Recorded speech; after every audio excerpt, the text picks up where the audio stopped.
A5B রূপের কয়টি ভিন্ন 3 অঙ্কের সংখ্যা 4 দ্বারা বিভাজ্য? A এবং B একই অঙ্ক হতে পারে। একটা সংখ্যা 4 দ্বারা নিঃশেষে বিভাজ্য হবে নাকি হবে না সেটা বোঝার খুবই সুন্দর একটা উপায় আছে। একটা সংখ্যার শেষ দুটি অঙ্ক মিলে যে সংখ্যাটি তৈরি করে তারা যদি 4 দ্বারা নিঃশেষে বিভাজ্য হয় তবে কিন্তু সম্পূর্ণ সংখ্যাটি 4 দ্বারা নিঃশেষে বিভাজ্য হবে। এই দুটি অঙ্ক বাদে অন্যান্য অঙ্কগুলো কি কি আছে সেটা কিন্তু ম্যাটার করে না। যেমন যদি একটা এক্সাম্পল দেই, 124,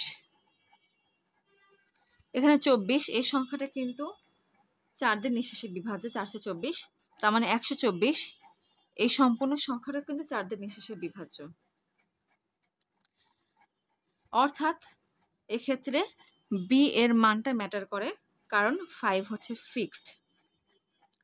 খেয়াল করো, কোশ্চেনে বলেছে 4 দ্বারা বিভাজ্য হতে হবে, অর্থাৎ একটা জোড় সংখ্যা দিয়ে নিঃশেষে বিভাজ্য হতে হবে।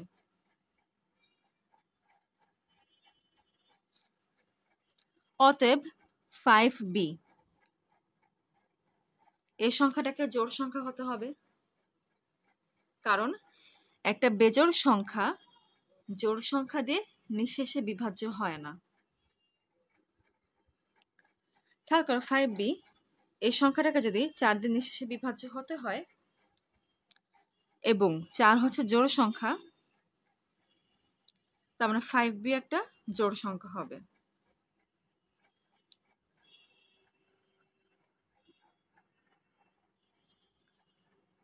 কারণ বিজোড় সংখ্যা কিন্তু জোড় সংখ্যা দিয়ে নিঃশেষে বিভাজ্য হয় না, তাই 5b অবশ্যই কি হতে হবে, একটা জোড় সংখ্যা হতে হবে, অর্থাৎ ইভেন নাম্বার হতে হবে।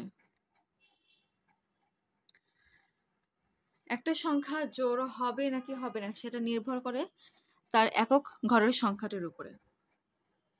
অর্থাৎ এক্ষেত্রে বি এর মান হতে পারে 0, 2, 4, 6, 8। বেজোড় অঙ্ক হবে না, জোড় অঙ্কগুলো হবে। বি এর মান যদি 0 হয় তাহলে আসে 50। 50 সংখ্যাটা কিন্তু 4 দিয়ে নিঃশেষে বিভাজ্য না, 4 বরং 48, 2 অবশিষ্ট থাকে। এরপর 52 এই সংখ্যাকে যদি 4 দিয়ে ভাগ করা হয় তাহলে ভাগফল পাওয়া যাবে 43, যদি এই সংখ্যাকে 4 দিয়ে ভাগ করা হয়। সরি, ভুল বলেছি, 13 হবে। 13 গুণ 4 হচ্ছে 52। অতএব এই সংখ্যাটি 4 দিয়ে নিঃশেষে বিভাজ্য, তার মানে বি এর মান 2 সম্ভব। এখন বি এর মান যদি 4 হয় অর্থাৎ 54, এই সংখ্যাকে 4 দিয়ে নিঃশেষে বিভাজ্য করা যাবে না, কারণ 4 তেরং 52, 2 অবশিষ্ট থাকে, তাই এটা গ্রহণযোগ্য নয়। এরপর বি এর মান যদি 6 হয় তাহলে সংখ্যাটি দাঁড়ায় 56, 14 গুণ 4 হচ্ছে 56, অর্থাৎ এই সংখ্যাটা 4 দিয়ে নিঃশেষে বিভাজ্য, তাই 6 এটা পসিবল। বি এর মান যদি 8 হয় তাহলে 58 সংখ্যাটি 4 দিয়ে নিঃশেষে বিভাজ্য হবে না, কারণ 4, 14, 56, 2 অবশিষ্ট থাকে। অতএব বি এর শুধুমাত্র দুইটা মানই গ্রহণযোগ্য, একটা হচ্ছে 2 এবং একটা হচ্ছে 6। বি এর শুধু দুইটা মানই গ্রহণযোগ্য, একটা হচ্ছে 2 এবং একটা হচ্ছে 6। খেয়াল করো, সংখ্যাটিকে 4 দিয়ে নিঃশেষে বিভাজ্য হতে হবে। অতএব এই দুইটি অঙ্ক বাদে বাকি অঙ্কগুলো কি হবে সেটা কিন্তু ম্যাটার করে না। বাকি অঙ্ক কি হবে সেটা কিন্তু কিচ্ছু ম্যাটার করে না, এটা যা ইচ্ছে হতে পারে। কিন্তু খেয়াল করো, এটা বলেছে 3 অঙ্কের সংখ্যা। 3 অঙ্কের সংখ্যা যেহেতু, তাই এর মান আর যাই হোক 0 হতে পারবে না। আবার এ হচ্ছে অঙ্ক, তাই এর মান কি কি হতে পারবে, 1, 2, 3, 4, 5, 6, 7, 8, 9। অর্থাৎ এর 1, 2, 3, 4, 5, 6, 7, 8, 9 এই 9টি মান গ্রহণযোগ্য। এক্ষেত্রে এভাবে বলতে পারি, বি এর মান যখন 6 তখন এর 9টা মান গ্রহণযোগ্য,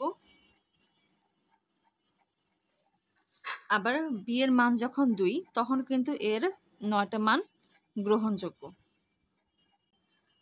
আবারও বলছি, বি এর মান যখন 6 তখন এ এর 9টা মান গ্রহণযোগ্য, আবার বি এর মান যখন 2 তখনও কিন্তু এ এর 9টা মান গ্রহণযোগ্য। অর্থাৎ টোটাল ভিন্ন সংখ্যা হতে পারে 9 + 9 = 18।